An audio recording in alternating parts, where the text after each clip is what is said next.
Yeah, tough day. Tough day at the office against Indiana.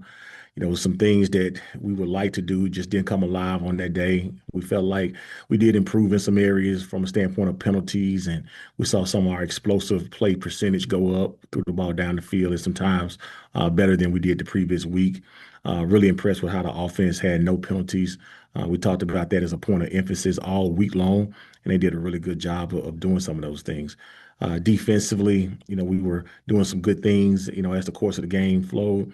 I think the reverse for a touchdown, explosive play kind of put us in a bad situation, and we got to do a better job of overcoming some of those adverse situations as the game progresses. But all in all, we're healthy after that loss, and we're going to move forward and kind of turn our attention now toward Merrimack. First opportunity to have a home game. Really excited about that. My family, our players, their families. I think everybody's just excited to see this new style of Kennesaw football that we're trying to put together. We want to try to make it a great experience and a great day, but not only for our fan base, but also for our students.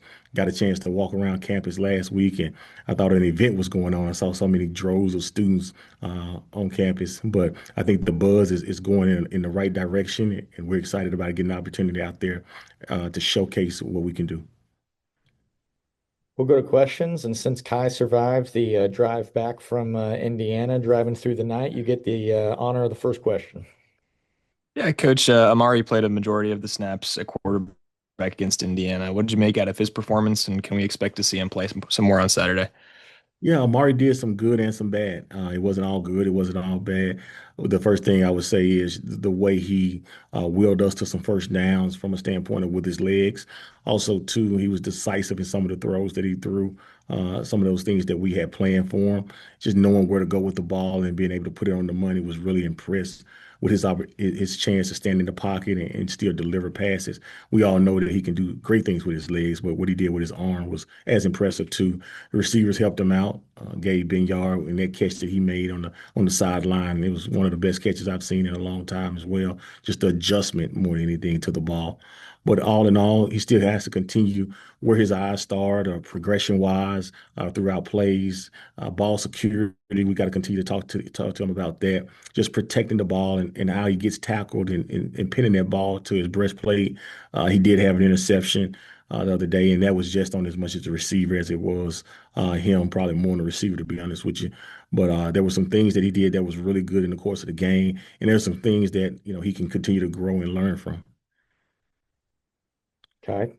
Can we expect Dexter to start on Saturday? Right now, we're still talking. We're going back and forth to see exactly how that's going to pan out. We'll go through the course of the week. Really, Tuesday, Wednesday, Thursday, those are the tough practice days, and we'll try to see, who's going to run out there first. Regardless on whoever runs out there first, we anticipate both of them getting an opportunity to play with the ones. Stan.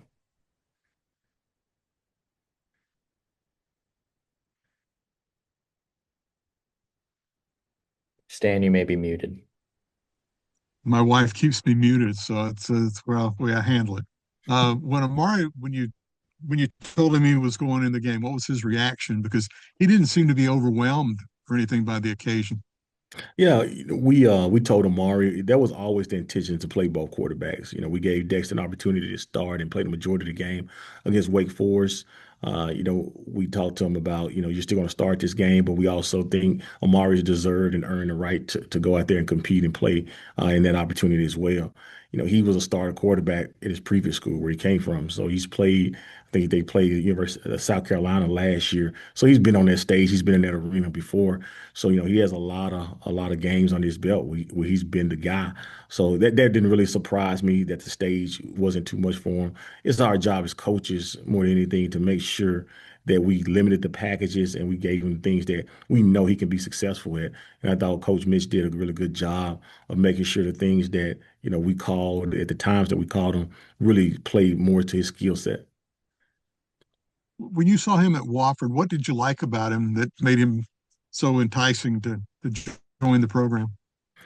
So the at my former school, his mom was our head women's basketball coach at North Carolina Central. So I've seen him and his brother. They were used to be in my practices when they were probably about 11 or 12 years old hitting bags. So he also came to our camp when I was at the University of Tennessee, and they came up there. He came up there and did a really good job as far as throwing the ball. He was on our board uh, at University of Tennessee at a certain time. Then he kind of got hurt in high school, going into his senior year, and that kind of slowed down his recruiting. So I've known about his ability and known about his talents for a very, very long time. Kai? Coach, Davis Bryson got in the game, got a carry on a third and short yard play. Could you unpack that play call a little bit? And is Davis in the backfield or out in the slot something we can expect to see more of as the season progresses? Yeah, Davis is kind of a jack of all trades. That was a situation. We feel like he's a really good runner with the ball in his hand. And to get him in a situation where it was third and short, we tried to play with a little speed, little tempo, tried to do something that was unique and different. So teams we can put on film and people have to prepare for, and they understand. I mean, he can line up in the backfield, he can line up in the slot. Heck, he can play quarterback as well. So there are a lot of different things that he presents that will give defenses fits because you really just don't know exactly what he's coming in the game to actually do. He could be a decoy. He could be a guy that's going to throw a double pass. There's all kind of things that Davis can do. But in that particular play, we have been working at it all week long, give him an opportunity to try to go get us a first down, take a couple of the hits off some of those backs that we had. But, it was just a situation where just the cadence part of it, we were probably off sides, to be honest with you. We jumped on the right side of the football a little too soon. And just time on task, Davis has to get used to playing behind his pass and in front of that line. I think the wave of bodies that crossed his face, he just wasn't quite ready for that. Those things are hard to simulate in practice at this point of the season because you just don't want to have that brutality on your players as itself. But I think going forward, there's going to be a ton of situations and opportunities, I should say, that we're going to be able to get Davis in there and do some things that are pretty unique.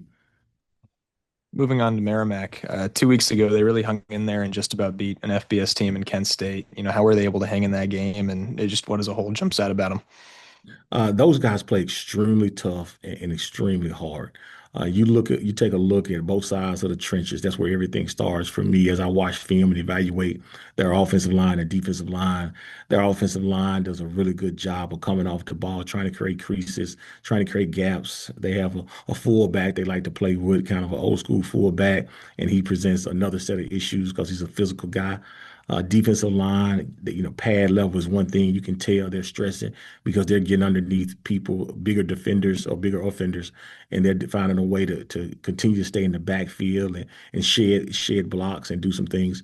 I do think that, as the game went along at Kent State, they gained more and more confidence. The first half it was kind of ugly, but as the game continued to progress, you could see those guys understanding that they could play with those guys and they continue to gain confidence as the game continued to weather on. But I do think that quarterback continues to give them an opportunity. He does a really good job of creating and making people miss and finding open receivers and scramble drill. And on the defense side of the ball, they play a lot of man coverage. So between them playing hard on the defensive line and between that tight coverage that they present on the perimeter, it makes it tough at times. And they gave Kent State some fits doing that. Last thing for me, Coach, what's the most exciting thing about getting to coach at home for the first time? We're extremely excited to get in front of the fan base, not only just our fans, our local supporters and boosters, but also just our students. We talk all the time about we want to make Fifth Third Stadium one of the most hostile environments to play in Conference USA. And I think on Saturday evening, that's where it all starts. Given an opportunity to be in there, it's going to be a great night. The weather's going to be good. I do think our players are excited about our opportunity to have their first game at home and play in front of the students and the fan base that they've been talking to and they've been getting to know over the last 8, 9 months since I've been here. Anything else for Coach Mack? Yeah, Coach, from playing two power conference foes your first two games, what do you hope both sides of your line of scrimmage take away from those experiences going into this game? I'm excited to see the physicality that we're going to continue to go forward with and play as now the competition it becomes a little bit different. The biggest thing that I've seen is our offensive lines. There were some things that we did on Saturday that were really elite from a standpoint of passing off twists, from a standpoint of getting extra hits on their D linemen. We did some things that, it takes a normal offensive line, probably mid-season or late season form just to get into. But the communication at times that we had up front was really good. On the defensive line side of the ball, you seen Tyler Dunlap the first game, just the way he ran to the ball. This past week, Adam Watkins, the physicality that he came off using had hands and displacing blockers at times, and Marcus Patterson as well. Those guys did a phenomenal job at times throughout the course of the game, just really controlling the line of scrimmage. I think we got them on a 4th down stop. We stopped them on 4th down 1. That's all a compliment to like what we're doing. Those first 4 guys that we put on the defense side of the ball. So I'm excited to see exactly what that looks like now going forward against some other opponents that are more of in our conference in our league. You spoke about communication on the offensive line. Is that centered around a certain position or individual from what you saw Saturday? It's a collaborative effort. It all starts with the center, obviously, putting us in the right call, Josiah Chenault doing his job. But then after that, those guys have to communicate down the line from a standpoint of the tackle positions because they got to be in conjunction with the guards and kind of communicate to the tight end and what they see. The guards have to be able to point out the adjustments and point out who they're responsible for because that helps the backs identify where they need to start their eyes and if they're going to be able to pick up those guys in protections. So just the communication, the demonstrative language, and the demonstrative hand figures that those guys use are really important to make sure that everybody's on the same page. And then, coach, your freshman kicker goes 3 for 3, ties the KSU record with a 50-yard field goal. But what does he do to help prepare himself for those moments? He's really consistent in the building.